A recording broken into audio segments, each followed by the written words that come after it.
ಪಹಲ್ಗಾಮ್ ದಾಳಿಯ ತನಿಖೆ ಚುರುಕುಗೊಂಡಿದೆ. ಉಗ್ರರ ಜಾಡು ಬೆನ್ನತ್ತಿರುವಂತಹ ಎನ್ಐಎ ಟೀಮ್ ಕಾಶ್ಮೀರ ಟೀ ಅಂಗಡಿಗಳನ್ನು ಬಿಡದೆ ವಿಚಾರಣೆ ನಡೆಸ್ತಾ ಇದೆ. ಈ ಮಧ್ಯೆ ಪಾಕಿಸ್ತಾನದ ಕುತಂತ್ರವೊಂದು ಬಯಲಾಗಿದೆ. ದಾಳಿಯ ಹಿಂದೆ ಪಾಕಿಸ್ತಾನ ಕೈವಾಡ ಇದೆ ಅನ್ನೋದಕ್ಕೆ ಮತ್ತಷ್ಟು ಸಂಗತಿಗಳು ರಿವೀಲ್ ಆಗ್ತಾ ಇದೆ. ಪಹಲ್ಗಾಮ್ ದಾಳಿ, ಪಾಕಿಸ್ತಾನದ ಕುತಂತ್ರ ಬಯಲು, ಪಾಪಿಗಳ ಕೈವಾಡ ಬಯಲು ಮಾಡ್ತಿದೆ ಎನ್ಐಎ ಟೀಮ್. ದಾಳಿ ಮಾಡಿದವರನ್ನಷ್ಟೇ ಬೇಟೆಯಾಡ್ತಿಲ್ಲ, ದಾಳಿಕೋರರ ಹಿಂದಿರೋ ಕಾಣದ ಕೈಗಳ ಕುತಂತ್ರವನ್ನು ಎನ್ಐಎ ಟೀಮ್ ಬಯಲು ಮಾಡ್ತಿದೆ. ಪಾಕಿಸ್ತಾನಿಯರ ಕುತಂತ್ರ, ಸ್ಥಳೀಯರ ಸಾಥ್, ಪಾಕ್ನಿಂದಲೇ ಉಗ್ರರು ಬಂದಿದ್ರು ಅನ್ನೋ ಬಗ್ಗೆ ಎನ್ಐಎ ತನಿಖೆ ನಡೆಸಿ ಸಾಕಷ್ಟು ಸಾಕ್ಷ್ಯ ಸಂಗ್ರಹಿಸುತ್ತಿದೆ. ಇದರ ಮಧ್ಯೆ ಪಾಕ್ನ ಮತ್ತೊಂದು ಕುತಂತ್ರ ಬಟ ಬಯಲಾಗಿದೆ. ಅದೇ ಈ ಆಡಿಯೋ. नहीं, मिलिट्री ट्रेन तो आउट हुआ है ना, मिलिट्री ट्रेन पे जाएंगे ना, वो सिविल ट्रेन में थोड़ी जाएंगे। फौजी जो आगे अपने गए ना, अभी आपको पता ही है, ये इनके साथ ये अपने जो आतंकवादी हैं इनके साथ अपना चल रहा है ना, मुठभेड़ चल रहा है अभी पाकिस्तानियों के साथ। ಭಾರತದ ನಂಬರ್ ಬಳಸಿ ಟೋಲ್ ಪ್ಲಾಜಾಗಳಿಗೆ ಐಎಸ್ಐ ಕರೆ. ಸೇನಾ ವಾಹನಗಳ ಸಂಚಾರ ವಿವರ ಕೇಳಿದ ಪಾಕ್ ಏಜೆಂಟ್. 91111718 ನಂಬರ್ನಿಂದ ಆರಂಭವಾಗುವ ಭಾರತೀಯ ಸಂಖ್ಯೆ ಬಳಸಿ ಫೋನ್ ಮಾಡಿರೋ ಪಾಕ್ನ ಐಎಸ್ಐ ಏಜೆಂಟ್ಗಳು ಟೋಲ್ನಿಂದ ಯಾರಾದ್ರೂ ಹೋದ್ರಾ, ಯಾರಾದ್ರೂ ತೆರಳಿದ್ರಾ, ಯಾವ ವಾಹನ ಪಾಸ್ ಆಗಿದೆ ಅಂತ ಸೇನಾ ವಾಹನಗಳ ಬಗ್ಗೆ ವಿವರ ಕೇಳಿದ್ದಾರೆ. ಟೋಲ್ ಮ್ಯಾನೇಜರ್ ಈ ಬಗ್ಗೆ ಯಾವುದೇ ಮಾಹಿತಿ ನೀಡಿಲ್ಲ. नहीं, बठिंडा स्टेशन से तो कोई ट्रेन नहीं जाती है। नहीं, मिलिट्री ट्रेन तो आउट हुआ है ना, मिलिट्री ट्रेन पे जाएंगे ना, वो सिविल ट्रेन में थोड़ी जाएंगे। फौजी जो आगे अपने गए ना, अभी आपको पता ही है, ये इनके साथ ये अपने जो आतंकवादी हैं इनके साथ अपना चल रहा है ना, मुठभेड़ चल रहा है अभी पाकिस्तानियों के साथ। वो तो भैया वो जाने, मुझे क्या पता। ಮೂಲಗಳ ಪ್ರಕಾರ ಮೊದಲ ಕರೆ ಜಲಂಧರ್ ಟೋಲ್ ಪ್ಲಾಜಾಗೆ ಬಂದಿದೆ.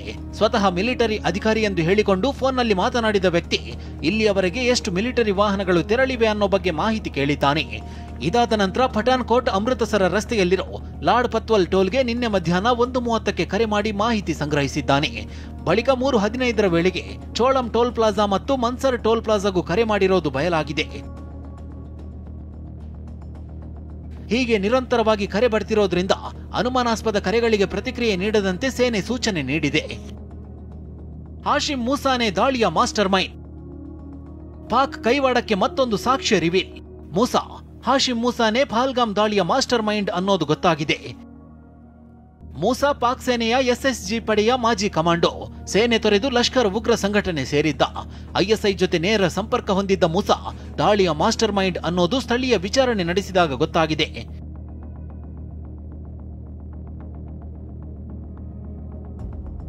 ಜಿಪ್ ಲೈನ್ ಆಪರೇಟರ್ ವಶಕ್ಕೆ ಪಡೆದು ಎನ್ಐಎ ತನಿಖೆ. ಉಗ್ರರ ಬಗ್ಗೆ ಸ್ಫೋಟಕ ಮಾಹಿತಿ ನೀಡಿದ ಪ್ರವಾಸಿಗರು. ನಿನ್ನೆ ಇಡೀ ದೇಶವೇ ಬೆಚ್ಚಿ ಬೀಳುವಂತಹ ದಾಳಿಯ ದೃಶ್ಯ ರಿವೀಲ್ ಆಗಿತ್ತು. ಜಿಪ್ ಲೈನ್ ನಲ್ಲಿ ಹೋಗ್ತಿದ್ದಾಗ ಪ್ರವಾಸಿಗ ರಿಷಿ ಭಟ್ ಸೆರೆ ಹಿಡಿದಿದ್ದ ದೃಶ್ಯ ಬೆಚ್ಚಿ ಬೀಳುವಂತಿತ್ತು. ಆದ್ರೆ ಇಲ್ಲಿ ಅನುಮಾನ ಅಂದ್ರೆ ರಿಷಿ ಭಟ್ರನ್ನ ಜಿಪ್ ಲೈನ್ ನಲ್ಲಿ ಕಳುಹಿಸಿದ ಜಿಪ್ ಆಪರೇಟರ್ ಅಲ್ಲಾಹು ಅಕ್ಬರ್ ಎಂದಿದ್ದ. ಇದಾದ ನಂತರವೇ ಗುಂಡಿನ ದಾಳಿ ಆಗಿತ್ತು. ಹೀಗಾಗಿ ಜಿಪ್ ಆಪರೇಟರ್ ನನ್ನ ವಶಕ್ಕೆ ಪಡೆದಿರೋ ಎನ್ಐಎ ವಿಚಾರಣೆ ನಡೆಸಿದೆ. ಪ್ರವಾಸಿಗ ರಿಷಿ ಭಟ್ ಕೂಡ ಇದೇ ಅನುಮಾನ ವ್ಯಕ್ತಪಡಿಸಿದ್ರು. हमारे पहले 3 लोग की एक फैमिली थी, फिर दूसरे 3 लोग की फैमिली थी, फिर हम लोग थे। सब लोग नीचे पहुंच गए, मेरी वाइफ भी पहुंच गई, मेरे लड़का भी पहुंच गया। फिर मेरी जिप लाइन की बारी थी, तब मैंने जिप लाइन स्टार्ट की, तभी से फायरिंग स्टार्ट हुआ। पर जब वो बंदा बोल रहा है अल्लाहू अकबर 3 बार, उसके बाद फायरिंग स्टार्ट हुई, तो 110% मुझे भी उस पर डाउट हो रहा है कि वो बंदा कहीं ना कहीं इन्वॉल्व हो सकता है या फिर उसको कुछ मालूम होगा। ಸದ್ಯ ಬದುಕಿ ಬಂದ ಪ್ರವಾಸಿಗರು, ಮೃತರ ಕುಟುಂಬಗಳನ್ನ ವಿಚಾರಣೆ ನಡೆಸಿರೋ ಎನ್ಐಎ ಟೀಮ್ ಮಹತ್ವದ ಮಾಹಿತಿ ಸಂಗ್ರಹಿಸಿದೆ. ಉಗ್ರರ ಹಾವಭಾವ, ಮುಖಚಹರೆ, ಧರಿಸಿದ್ದ ಬಟ್ಟೆ ಬಗ್ಗೆ ಮಾಹಿತಿ ಪಡೆದುಕೊಂಡಿದೆ. ಪಾಕ್ನ ಮತ್ತಷ್ಟು ಕರಾಳ ಮುಖ ಬಯಲು ಮಾಡಲು ಸಾಕ್ಷ್ಯ ಸಂಗ್ರಹಿಸಲಾಗುತ್ತಿದೆ. Bureau report, TV9.